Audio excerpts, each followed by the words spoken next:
All right, Bob Chick along with David Baye. We are here in Chicago, the Chicago Pro here on this Independence weekend. David, just got done with the prejudging. Pretty quick, pretty easy. Not a lot of surprises really on the women's front. I think pretty much all the favorites pretty much produced. No real surprises there, but we'll get over that quickly until we get to the men's 212 in the open. Women's physique, very good collection. I mean, some good girls there. Again, probably the top three dogs, I'm guessing, that we pretty much pegged right on yesterday, so no surprise there.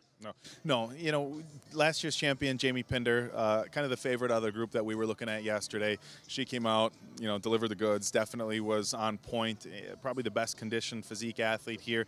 Not overly where she looked, you know, like she was a bodybuilder, but she was in great shape. She's got good lines, and I think it's a pretty clear call that she's your winner. And Layla Thompson and...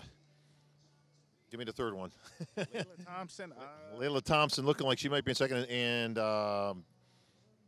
Lombardo. Yes, Sandra Lombardo. Sandra Lombardo. How could I forget? Looking like your top three there. Again, 2 and 3 can kind of go either way, but I'm with you on that one. Jamie Pinder probably. Figure, actually, an interesting call, but again, not a real big surprise there. My contest favorite, Lori Green, in the mix. I don't know if she's quite in the winner's circle, though. Yeah, Sydney Gillen looks absolutely amazing. Tiny waist, really broad shoulders, incredible V-taper. I don't see anybody beating her. Lori looked fantastic, but Sydney was just...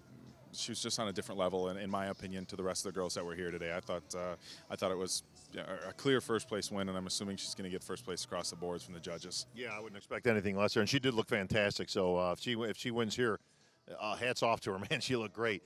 And she would make a fine addition into the Olympia lineup, I think. Now, that is a physique. I think they can go to the Olympia and have an automatic shot at the top 10. Yeah, I mean, you know, figure like any of the other divisions, there's this huge genetic component. Do you have the structure to compete in the division? You either have it or you don't. She has incredible structure. She has the muscularity that she needs. I don't know if you can pick her physique apart, maybe a tad more quad sweep. I don't know, but to me, she looks absolutely incredible. I don't see her placing outside the top 10 at the Olympia. I think she's a shoe-in. Well, the women's bodybuilders took the stage, and now to me, that was the biggest surprise of the day. I did not see the call-outs that head judge Luke made in that first call-out. I kind of almost had like the second group in front of the first group. Yeah, you know, the thing that we've seen over and over again, especially over the past few years with women's bodybuilding, which, as we know, is on a little bit of a decline, is that the girls who are showing up really big and really shredded, they're not being rewarded for those physiques. You know, the girls who are more aesthetic, that's what's getting your first place, top 5 at these shows. You know, and some of the girls like Juanita Bueno, who was in the first call-out, she was second here last year, but she was on the outside of the first call-out the whole time. Kim Perez, her legs weren't quite big enough. You know, we had talked about her yesterday, but her waist was like 24 inches. It was unbelievable. And her arms, her delts, her back, everything was real good. Your top 2 girls are, you know, it's going to be Rita Bueno and Rita Bello, and who was ripped to shreds as always. As always. I mean, she's always really, really shredded, and she's got a lot of muscle. And, you know, if we were looking at, you know, the guys' side of things, we would say that's fantastic. But on the women's side, with the criteria being slightly different, you know, she doesn't always get, you know, the placings that I know she wants. But looks like she's probably going to walk away with a win today. With Lisa Giesbrecht was in the mixer also, and from Australia. Help me out here. I'm not so good with these names sometimes. Me neither, bro. Let's see. What? Christine Envo. Yeah. Christine Envo also in that mix. A lot of muscle. Again, the judges clearly favoring condition and muscle over the aesthetics. My girl Kim Buck, who I thought looked fantastic, relegated to the second call-out, and she was probably one of the most aesthetically gifted athletes on the stage. Yeah, aesthetics just wasn't pulling a lot of weight here today with the judges. It was, like you said, it was a pure size and conditioning thing. And so, personally, if I had to, you know, pick a winner out of the whole thing, I would go with Kim Perez or Juanita Bueno. I thought Juanita Bueno was the winner last year ahead of Monique Jones, just on her muscularity. Or you know, she's not the biggest and she's not the sharpest, but when you take everything that we talk about, the judging criteria in bodybuilding, I thought Juanita was a winner today. She'll still be in the top 5, but not big. The uncertainty of women's bodybuilding purely continuing on. Big question mark with that. Let's get into the men's side of things, David. The 212 and the men's open started things off with the 212. Pretty even field, but you could see a few of them kind of separating themselves from the pack right off the back. Last year's defending champ, Tricky Jackson, will clearly light this stage up tonight. Nobody's going to come close to him in terms of his posing ability, but did he have the physique to repeat as champion? I don't believe so. No, I think he was a little bit fuller and a little bit sharper last year.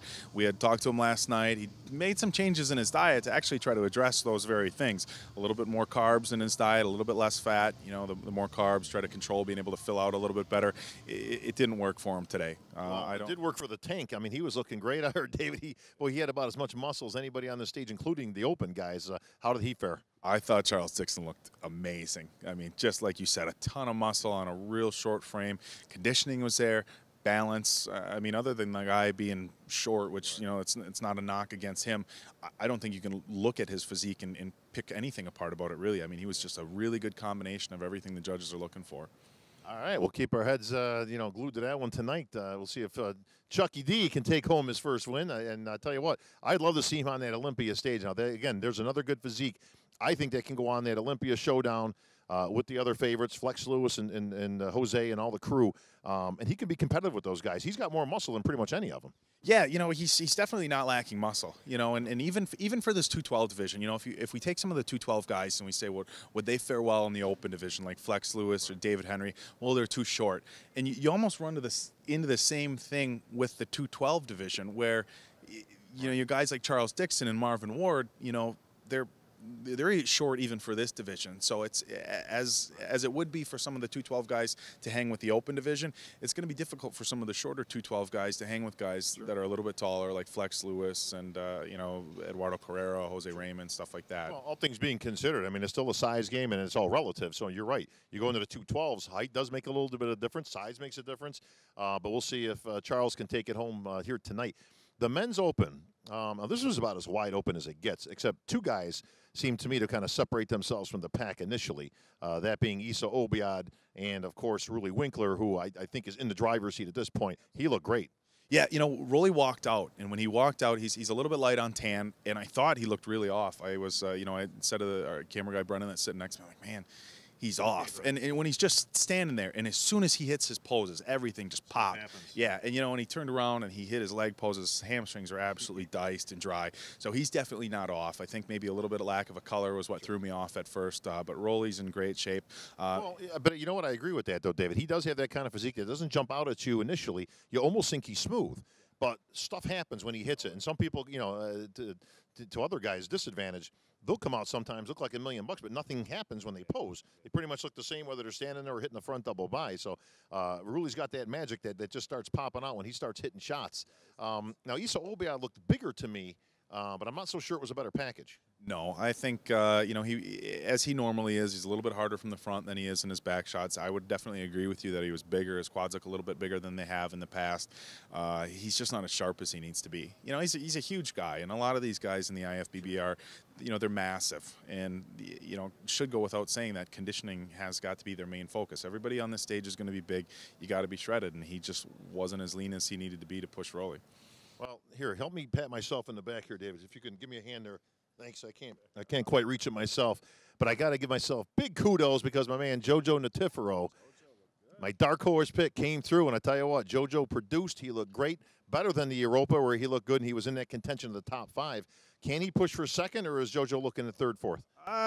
Second or third, I think. You know, by the way we had the call-outs, it was Rolly in the middle, right. Issa and Jojo at his sides. I think from a conditioning standpoint, Jojo definitely had Issa. I think Issa's structure is maybe a little bit better than Jojo's, but, you know, for him, second or third place, it's definitely a good showing nonetheless, especially coming off a finish last year that was, you know, less than what he was looking for. All right, rounding out that top 5 or projected top 5 is we're not always 100% on, but usually not wrong.